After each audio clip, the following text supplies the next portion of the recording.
নমস্কার, আশা করি আপনারা ভালো আছেন। আজকে আমি রেকি, অ্যাঞ্জেল এসব ছাড়াও আহ, আমরা জানি নটি বৌদ্ধ মন্ত্র আছে। সেই যেগুলো আর কি আমাদের নানান জীবনের নানান উদ্বেগের জন্য নটি বৌদ্ধ মন্ত্র আছে, এবং তার মধ্যে থেকে তিনটি খুবই গুরুত্বপূর্ণ।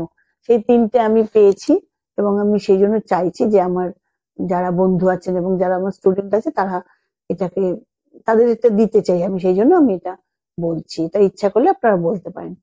একটা হচ্ছে ওম মণি পদ্মে হাম।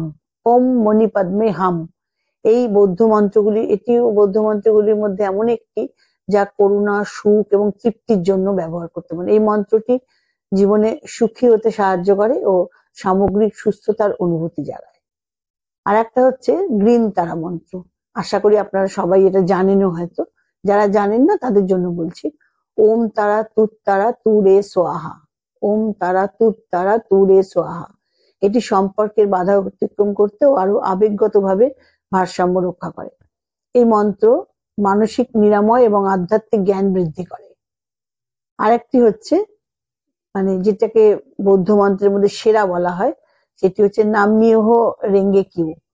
এই মন্ত্রটি জীবনের যে কোনো দুঃখ কষ্টকে আনন্দে রূপান্তরিত করার ক্ষমতা রাখে, সে অসুস্থতা, বার্ধক্য বা অন্য কিছুর ক্ষেত্রেই হোক।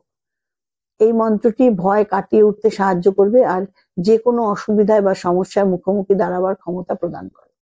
আপনারা যে জীবনের যে কোনো অসুবিধায় এই মন্ত্রগুলো পাঠ করতে পারেন, করে দেখবেন আপনাদের মানসিকভাবে অনেক শান্তি লাগছে। নমস্কার, ভালো